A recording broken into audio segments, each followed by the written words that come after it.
It was a crisp autumn morning, and Sierra was rushing out of her apartment, balancing her coffee mug and work files while fumbling for her car keys. At 25, her life was a delicate balancing act between her graphic design career and her love for volunteering at the local animal shelter. Her days were a whirlwind of deadlines, creative projects, and the occasional evening spent fostering stray animals. Sierra was the kind of person who couldn't walk past a suffering creature without stopping to help. As she hurried down the street, the golden leaves crunching underfoot, something caught her eye. Lying near the curb, half hidden among the fallen leaves, was a dog in a pitiable state. Its matted fur was patchy and caked with dirt, its ribs painfully visible. The dog barely lifted its head as people walked by, too weak to beg for attention. Sierra's heart ached at the sight. She glanced at her watch. She was already running late for work, and missing this meeting could cost her a promotion she'd been working towards for months. But as she tried to justify walking away, the dog's dull, lifeless eyes met hers. It was as if time stood still. In that moment, Sierra knew she couldn't leave him there. Without hesitation, she set down her coffee and knelt beside the dog. Up close, its condition was even worse than she had thought. The animal's breaths were shallow, and its body trembled with every exhale. "Hey there, buddy," she murmured, her voice trembling. "I've got you." The dog flinched slightly as she touched him, but he was too weak to resist. Ignoring the stares of passers-by, Sierra gently lifted the dog into her arms. The weight of his fragile body was almost nothing, yet the responsibility felt immense. Her car was parked a few blocks away, and the walk felt endless. Sierra whispered soothing words to the dog as she carried him, his head resting limply against her chest. She could feel his heartbeat, faint but steady, and she clung to that tiny sign of life as her own heart pounded with worry. When she finally reached her car, she placed the dog carefully on the back seat, covering him with her jacket to keep him warm. Her hands shook as she typed the address of the nearest veterinary clinic into her GPS. She knew the vet bills would be expensive, but at that moment she didn't care. At the clinic, the staff rushed to help as soon as Sierra walked in. The vet, a kind older man named Dr. Harris, examined the dog with a grave expression. "He's severely malnourished and dehydrated," he explained. "He's also got a nasty infection. It's going to take a lot of care to pull him through." Sierra nodded, her resolve unwavering. "Do whatever it takes," she said, handing over her credit card without a second thought. She spent the entire day at the clinic, sitting in the waiting room with her phone buzzing incessantly with missed calls and emails from work. Over the next few days, Sierra visited the clinic daily. She brought blankets, food, and even a little stuffed toy for the dog, whom she had started calling Dan. As the days turned into weeks, Dan's condition began to improve. His coat, once dull and dirty, started to regain its natural shine. His eyes, which had been lifeless, now sparkled with a mix of curiosity and gratitude. One day, as Sierra sat beside Dan's kennel, stroking his fur, he lifted his head and licked her hand. It was a small gesture, but it brought tears to her eyes. "You're going to be okay," she whispered. "You're stronger than you think." When Dan was finally healthy enough to leave the clinic, Sierra faced a difficult decision. Her apartment complex didn't allow pets, and she knew she couldn't keep him. With a heavy heart, she decided to take him back to the street where she had found him. On the day of his release, Sierra walked Dan to the spot where their paths had first crossed. She knelt beside him, tears streaming down her face as she stroked his head. "Be safe, Dan," she said softly. "You're going to be okay now." Dan seemed to understand. He rubbed his head against her leg, a gesture of thanks and affection. As Sierra turned to leave, she glanced back one last time and saw him watching her, his tail wagging gently.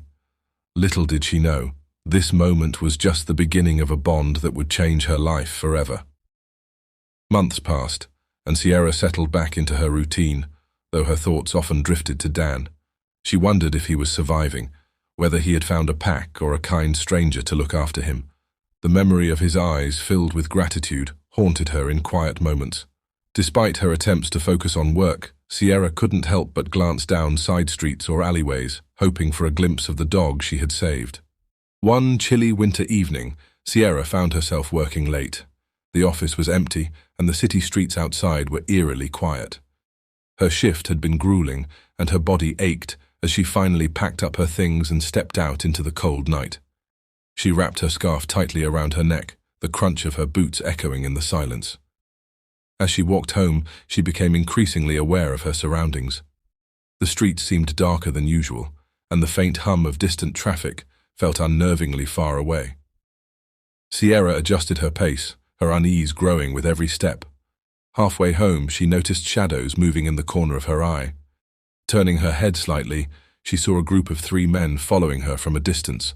Their laughter was low and menacing, their footsteps quickening to match hers. Sierra's heart raced. Her pulse thundered in her ears as she clutched her bag tighter, trying to remember the self-defense tips she had read online. The men closed the gap, and one of them called out, "Hey miss, where you headed so late?" His tone was mocking, his intentions clear. Sierra didn't respond, her mind racing for an escape plan. She turned a corner, but it led to a dead end. Panic seized her as the men surrounded her, their sneering faces illuminated by a dim streetlight. "Leave me alone," she said, her voice shaking but firm. One of them laughed, taking a step closer. "We're just trying to help," he said, his smirk sending chills down her spine. Suddenly, a low, guttural growl pierced the tension. The sound was so fierce and primal that it stopped the men in their tracks. From the shadows emerged a figure Sierra recognized instantly. It was Dan. His transformation was remarkable. The once frail and sickly dog was now strong and imposing, his coat gleaming in the dim light. He stood between Sierra and the men, his body tense and protective. His growl deepened, a warning that left no room for misinterpretation. The men hesitated, their bravado faltering. "It's just a dog," one of them scoffed, but his voice betrayed his fear. Dan didn't move to attack. Instead, he began to circle the men, his movements slow and deliberate. He didn't bare his teeth or lunge. Instead, he displayed a calm yet commanding presence that seemed to unsettle them deeply. His gaze was unrelenting, as though he could see through their bravado and into their darkest fears. One by one, the men began to shift uncomfortably. The leader, who had seemed so sure of himself moments ago, suddenly muttered, "Let's get out of here." The others nodded, their confidence drained. Within seconds they had retreated, disappearing into the night. Sierra sank to her knees, overwhelmed by relief and disbelief. Dan approached her slowly, his demeanor instantly shifting from fierce protector to gentle companion. He nuzzled her hand, his warm breath grounding her in the moment. "Dan," she whispered, tears streaming down her face. "How did you—" As she wrapped her arms around him, Sierra felt a profound connection that words couldn't capture. Dan had not only saved her life, but had done so in a way that defied explanation. He hadn't attacked or bitten the men, yet his presence alone had been enough to turn them away. Over the following days, Sierra couldn't stop thinking about what had happened. She began to notice subtle changes in Dan's behavior. He seemed to sense her emotions with uncanny accuracy, offering comfort when she was stressed or anxious. His eyes held an intelligence that felt almost human. It wasn't long before others began to notice too. Friends who visited her apartment commented on how calm they felt around Dan, as though his presence had a soothing effect. Even strangers on the street seemed drawn to him, stopping to pet him and leaving with smiles on their faces. Eventually, word of Dan's extraordinary behavior reached a local animal behaviorist who offered to study him. The findings were astonishing. Dan exhibited an unprecedented level of emotional intelligence, capable of detecting human emotions and responding with precision.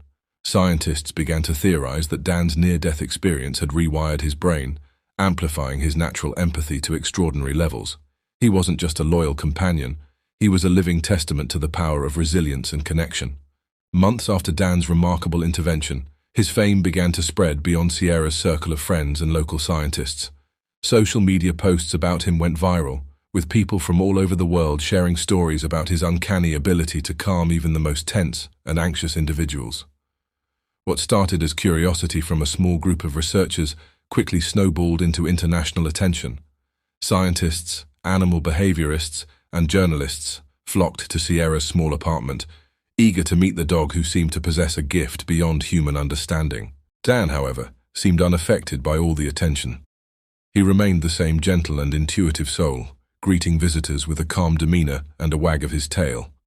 But it wasn't until a university professor specializing in neurobiology, Dr. Ellen Carter, proposed a groundbreaking study that Dan's story took an even more extraordinary turn.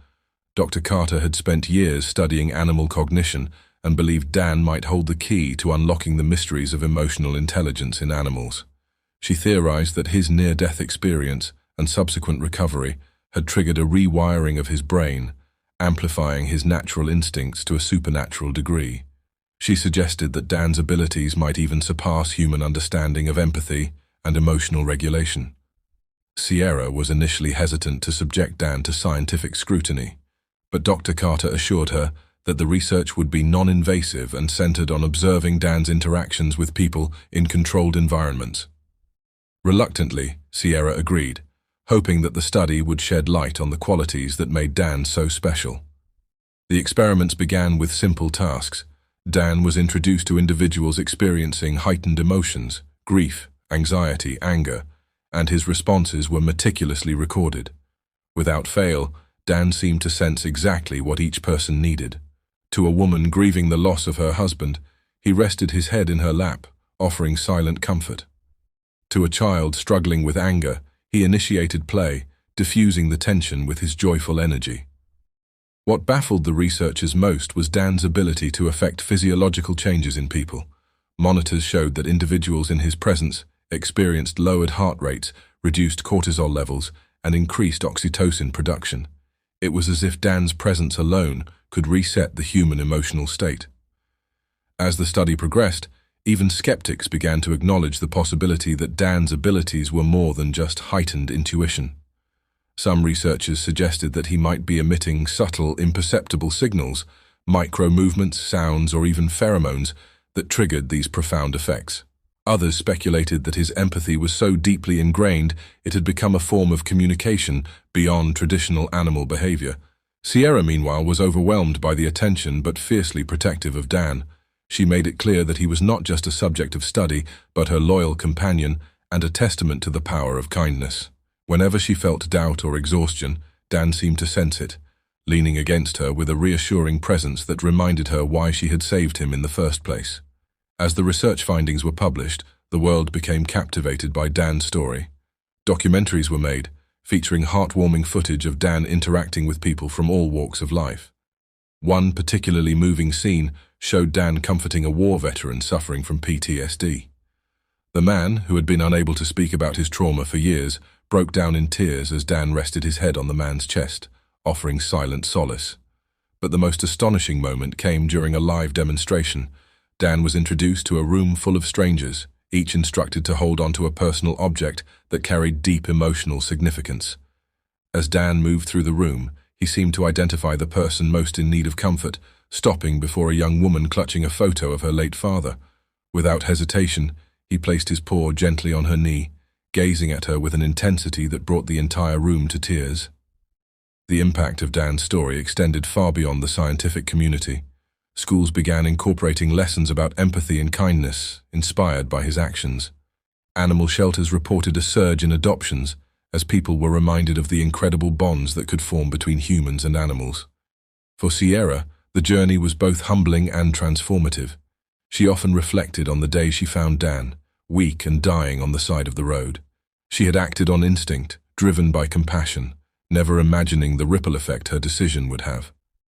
One evening, as she sat with Dan by her side, Sierra whispered, "You've changed so many lives, Dan, including mine." He looked up at her with those same grateful eyes she had seen on that fateful day, as if to say, "And you've changed mine too."